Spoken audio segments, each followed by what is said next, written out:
The hum of the airport filled the air as John Carter stepped inside, his duffel bag slung over one shoulder. Around him, the morning crowd moved in waves, business travelers, families, and tourists, all rushing to their gates.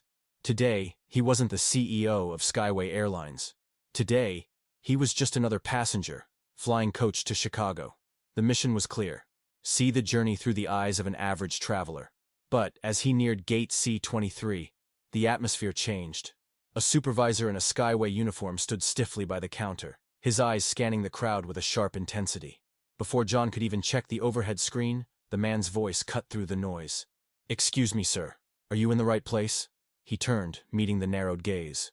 "Yes. Skyway Flight 317 to Chicago, correct?" The supervisor studied him, then glanced at his casual outfit: jeans, a plain gray hoodie, and sneakers. Something about him didn't sit right. "Can I see your ticket?" John hesitated but handed over his phone, displaying his first-class boarding pass. The supervisor took his time scanning the screen, tilting it, checking it again. Passengers continued to pass through, some barely flashing their tickets before being waved along. But John, he was being examined like a counterfeit bill. "Do you have ID?" His jaw tightened. "I already went through TSA." "I understand that, sir. But I need to verify." A blonde woman, also in uniform, leaned over and whispered something in the supervisor's ear. His expression darkened. "Sir, I need you to step aside." John exhaled slowly, suppressing the sharp response forming in his throat. He glanced at the other passengers: a middle-aged man in a business suit, a college girl with earbuds, an elderly couple holding hands. None of them were being stopped. A few feet away, a young man in a leather jacket watched the exchange carefully, his phone angled slightly, the camera lens just barely visible. "Is there a problem?" John asked, his voice even. The supervisor's jaw worked. "We've had reports of suspicious activity in this area. Just following protocol." "Suspicious activity?" John forced a smile. "I see. And does protocol include stopping only certain passengers?" The supervisor stiffened, but before he could answer, two uniformed officers approached. "Sir, we need you to come with us," one said, his voice stern. "Just a quick additional screening." Passengers whispered. Some pretended not to look. Others watched with unapologetic curiosity. John felt the familiar weight of humiliation pressing against his chest. He could have pulled out his business card. He could have announced who he was, demanded to speak to the airport manager, shut this entire thing down in seconds. But he didn't. Instead, he lifted his chin and followed the officers. 10 minutes later, John sat stiffly in the sterile, windowless room. A metal table separated him from the two officers who stood over him like he was already guilty of something. "Mind telling us what you were doing at gate C-23? One asked, arms crossed. John held back a bitter laugh. "Boarding my flight, you know, like everyone else." The other officer scribbled something on a notepad. "Do you fly often?" He tilted his head. "What kind of question is that?" "Just need to establish some details." "Details?" John folded his arms. "You mean like the fact that I'm a paying customer? That I had a valid boarding pass? Or that I was stopped for absolutely no reason?" The first officer leaned forward. "Look, sir, you're free to cooperate, or we can make this a lot more complicated." John met his stare, unflinching. "Oh, trust me, you already have." At Skyway Airlines' New York headquarters, Lisa Monroe's phone buzzed. She had just stepped into a conference room when she saw the urgent message. Her stomach sank as she clicked the link. A Twitter post, already viral. The video showed a man being harassed and detained at DFW Airport for looking suspicious while trying to board his flight. The caption read, "Turns out he's the CEO of Skyway Airlines. Racial profiling, car discrimination." The video played. Lisa froze. The supervisor, the blonde woman, the two cops. John standing there, calm but visibly frustrated. The entire board of directors was already in the meeting room. She swallowed hard, then pressed the call button. "We have a problem." At DFW Airport, the security office door swung open. The supervisor walked in, looking pale. Behind him, the airport manager stepped forward. "Mr. Carter, I sincerely apologize for this misunderstanding." "Misunderstanding?" John's voice was dangerously calm. "That's what you're calling it?" The supervisor didn't speak. He was looking at his phone. The screen glowed with notifications, messages, missed calls. He swallowed hard. The manager cleared his throat. "Effective immediately. Mr. Reynolds and Ms. Walsh have been relieved of their duties." His head snapped up. "Wait, what?" "You're fired." The manager's voice was flat. Samantha, too. The company won't tolerate this kind of behavior. He watched as realization dawned in their eyes. They wanted to protest, to defend themselves, but the decision was already made. For a moment, he felt nothing. No satisfaction, no relief. Just a deep, bone-deep exhaustion. This wasn't over. Not even close. He stood, adjusting his hoodie. I'll be leaving now. And this time, no one stopped him. He stepped out of the security office, his breathing controlled but his mind racing. The damage had already been done. Passengers still loitered near gate C-23, whispering and stealing glances at him. Some had seen the incident firsthand. Others had already watched the viral video. He didn't break his stride. He had spent his entire career proving he belonged. In boardrooms, at investor meetings, in an industry that rarely made space for people like him. But today, in a damn airport terminal, he had been reduced to nothing more than a suspicious black man in a hoodie. His phone buzzed relentlessly. Messages poured in. From colleagues, from executives, from reporters who had smelled blood in the water. Lisa Monroe. Call me. Crisis mode. Unknown number. Mr. Carter, I'm with NBC News. Would you be willing to comment? Boardroom group chat. We need a response ASAP. This is exploding. He inhaled sharply. He needed a moment to think. Instead, he walked straight to the nearest airport lounge and ordered a double espresso. She was not having a good morning. The executive boardroom was a mess of raised voices, frantic typing, and alarmed investors dialing in from different time zones. A massive TV screen displayed the latest segment on CNN. Skyway Airlines CEO detained in own airport. Racial profiling or honest mistake? Jesus Christ, someone muttered. She pinched the bridge of her nose. All right, let's get ahead of this. The vice president, a middle-aged man with too much confidence and too little patience, leaned forward. How the hell did this happen? She exhaled. How? Maybe because 2 of our employees decided to play security guards with their personal biases. Maybe because TSA let them. He wasn't listening. His fingers drummed on the table. Damage control. What's our official response? Her phone vibrated. He was calling. Give me a minute. She stepped out and answered. Lisa. His voice was low and controlled. What's the situation? Bad. It's everywhere. She didn't sugarcoat things. Social media, mainstream news, corporate watchdogs. Investors are nervous. The board wants a statement within the hour. A pause. And North Star? She hesitated. North Star Airlines, their biggest competitor, had been suspiciously silent. Too silent. No official response yet, she admitted. But I have a bad feeling about it. He took a slow sip of his espresso. He had spent years mastering the art of staying calm in white-dominated rooms, where one wrong move could reinforce every negative stereotype attached to him. But this wasn't a boardroom. This was war. He pulled up Twitter. Thousands of comments. Thousands of opinions. Some outraged, some dismissive. Justice for all. If John Carter can be detained for looking suspicious, imagine what happens to regular black travelers every day. Boycott Skyway. At Fly North Star. North Star. Airlines treats all customers with dignity. Just saying. Fly better. Mike Reynolds DFW. I did nothing wrong. This is woke cancel culture ruining good employees. I will not stay silent. His eyes narrowed at that last tweet. Mike Reynolds was playing the victim. Unbelievable. His phone rang again. This time, the caller ID made his stomach tighten. Martin Caldwell, CEO, North Star Airlines. North Star Airlines. A calculated move. Martin Caldwell had been waiting for this moment. The CEO of North Star Airlines, a shrewd businessman in his late 50s, had orchestrated plenty of corporate plays before. But this was a gold mine.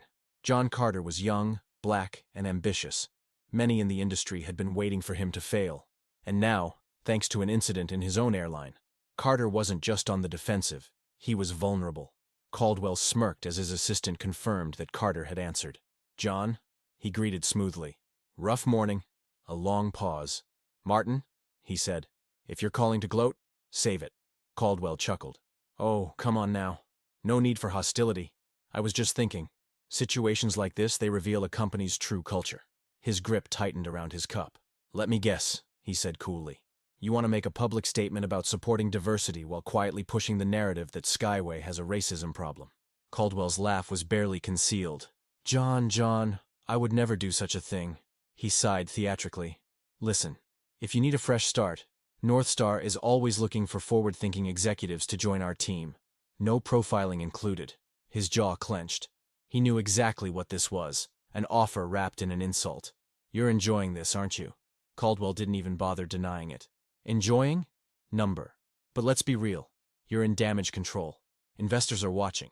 Maybe it's time to consider other options. He closed his eyes for half a second, then hung up. He was done playing defense. She looked up as he entered the conference call. His face was stone-cold serious. We're not apologizing. His voice cut through the noise. The board members stopped talking. The vice president blinked. Excuse me? You heard me, he continued. No defensive corporate statements. No, we regret the misunderstanding. None of that. She smirked. He was pissed. Good. He leaned forward. This isn't just about me. If a black CEO can be treated like that, imagine what happens to our passengers. Imagine what happens to our employees. We fix this by making real changes, not just firing 2 people and moving on. A beat of silence. Then slowly, she nodded. I'll draft the statement. He exhaled. This wasn't over. Not by a long shot. And if North Star thought they could use this against him, they had no idea who they were dealing with. John Carter had been playing fair his entire career, working twice as hard, proving his worth, navigating corporate politics with precision. That was over. Dallas-Fort Worth Airport was just the symptom. North Star Airlines was the disease. As he sat in his corner office in Atlanta, the city lights glowing beyond the floor-to-ceiling windows, he pulled up his inbox. Subject, urgent. Information on North Star's involvement. She had moved fast. The email contained internal communications leaked from North Star Airlines' executive team. He clicked a PDF. From Michael Hastings, North Star PR Director. To Martin Caldwell, CEO. Subject, Skyway Airlines incident, media strategy. Martin, the video is spreading faster than expected. Public sentiment is turning sharply against Skyway. Our sponsored posts on Twitter and LinkedIn are gaining traction. The subtle push toward North Star as a better alternative is working. Engagement is up 37%. Do we move forward with Phase 2? His blood ran cold. She had been right. North Star wasn't just capitalizing on the crisis, they had engineered it. Another attachment, security footage. He clicked it. The grainy clip showed the North Star executive, Daniel Pierce, their senior VP of operations, talking to Mike Reynolds at a coffee kiosk near Gate C23, 5 minutes before he arrived at the gate. This wasn't a coincidence. He leaned back, exhaling through his nose. His fingers drummed against the desk. Mike had been following orders. And now, he had proof. She stood at the head of the table, arms crossed. The executives were silent as she finished her presentation. So, she closed her laptop. North Star orchestrated a PR attack against us. What's our response? The vice president rubbed his temples. We could sue, someone suggested. He scoffed. And spend 2 years in litigation while they eat our market share? Number A, beat of silence. Then she smirked. We fight back. He nodded. What do we have ready for release? She picked up her phone. A carefully worded statement exposing their manipulation, along with the leaked emails and security footage. The vice president hesitated. If we go public with this, it's war. His eyes were like steel. Then let's go to war. She pressed send. Within an hour, every major news outlet had picked up the story. CNN. Leaked emails suggest North Star Airlines' direct involvement in racial profiling incident at DFW. NBC. New developments. Was Skyway CEO a victim of corporate sabotage? Twitter. North Star exposed trending at #1 worldwide. He watched as the narrative flipped. For once, he wasn't the one on the defensive. They were. The office was in chaos. Lawyers, PR reps, and senior executives shouted over each other, scrambling to contain the fallout. Who leaked those emails? His voice was sharp. The PR director looked pale. We don't know yet. But the security footage? This is his doing. He seethed. He had underestimated the man. That was a mistake. Their stock was already dropping. Investors were furious. He needed an out. He grabbed his phone and dialed. He stared at his ringing phone. The caller ID flashed. Martin Caldwell. She raised an eyebrow. Want me to answer? He shook his head. Number, I'll handle it. He picked up. John? The voice on the other end was smooth, as if they were old friends. We should talk. He leaned back in his chair. Talk? Or negotiate your way out of this mess? A tense pause. Then the voice exhaled. Look, we both know this is just business. We got a little aggressive with our PR strategy. It happens. Let's be reasonable. His voice was sharp. Reasonable? You tried to humiliate me. You tried to destroy my company's reputation. And now you want to talk about reason? A beat. All right. What do you want? He smiled. A slow, calculated smile. I want your resignation. Silence. Then a laugh, but it was hollow. You're dreaming. He glanced at his computer screen. A new headline flashed across Bloomberg. North Star CEO under fire. Will Caldwell resign? He chuckled. Am I? The voice was trapped. The board would never survive this level of scandal. If he didn't step down, they'd push him out. He let the silence stretch before delivering the final blow. You underestimated me. That was your first mistake. A beat. Then the line went dead. He smirked. And that was your last. By the end of the day, North Star Airlines released a statement. Loudspeaker. Effective immediately, CEO Martin Caldwell is stepping down. North Star Airlines remains committed to fairness and integrity in the aviation industry. He read it over lunch. Victory never tasted so good. The aviation industry was still reeling. He sat in his office, sipping his usual black coffee, as news anchors dissected the fallout. CNN. North Star Airlines in crisis. How far did the sabotage go? Bloomberg. John Carter emerges stronger after corporate attack. Fox Business. Will this scandal change airline industry policies? He sighed. Winning a battle wasn't the same as winning the war. The system was still broken. She walked in, placing a thick folder on his desk. Legal and HR compiled everything. We're getting requests from other CEOs for guidance on handling racial bias internally. He smirked. Now they care. She sat down. The board wants to know our next move. He closed his eyes for a second, thinking. Then he picked up his phone and dialed, calling FAA Director's office. It was time to make real changes. Meanwhile, the situation had only worsened. The company's stock had dropped 14%, and customers were canceling flights. The board had forced him out, but they needed a scapegoat, someone to take the full blame, so they threw their senior vice president of operations under the bus. Loudspeaker. Official statement. North Star Airlines strongly condemns the unethical behavior of former executive Daniel Pierce, who acted without the company's knowledge. We remain committed to fair business practices. He read the statement and laughed bitterly. They were lying. Pierce was just a pawn. He had authorized everything, and they all knew it. But he didn't need revenge anymore. He had bigger plans. Within a week, his next move took shape. Skyway Airlines announces a new industry-first initiative. Mandatory racial bias training for all employees. A new passenger rights policy to prevent discrimination. Collaboration with other airlines to push for federal policy changes. His phone buzzed non-stop as executives from Delta, United, and American Airlines reached out. For years, companies had been comfortable ignoring issues of racial profiling. Not anymore. She walked in, holding up her phone. The FAA just confirmed a meeting next week. They want your input. He nodded. Good. Let's make sure this never happens again. Somewhere in Dallas, he sat alone in a cheap motel room, scrolling through job listings. His Twitter rants defending himself had only made things worse. He had gone from a supervisor at a major airline to unemployable overnight. New email. Your application for X airline has been declined. He slammed his laptop shut. He had thought that playing along with their scheme would get him ahead. Instead, he had lost everything. She, on the other hand, had hired a lawyer. She was suing for wrongful termination, claiming she was just following orders. He didn't care. They weren't his problem anymore. The lawyer who had filmed the incident was sitting in a high-rise office in Chicago. When he got the email, the subject line read, Partner Promotion Announcement. He exhaled, running a hand through his hair. His firm had taken notice of how he had handled the situation. Not just filming, but also helping spread the truth. Now, he was being made a full partner. One small act had changed everything. A week later, he boarded another flight. This time, he was flying to San Francisco for a meeting with civil rights leaders and aviation executives. As he approached the gate, an employee looked up. The man froze, recognition flashing across his face for a split second. He expected the same treatment as before, but instead, the employee straightened his posture and nodded with respect. Welcome aboard, Mr. Carter. He smiled, handing over his ticket. This time, no one asked for extra identification, and for the first time in weeks, he just felt like a man boarding a plane. Exactly how it should be. He stared out the window as the flight cruised at 35,000 feet. The soft hum of the engines, the faint chatter of passengers. It was a routine flight, nothing extraordinary. And yet, for him, Everything had changed.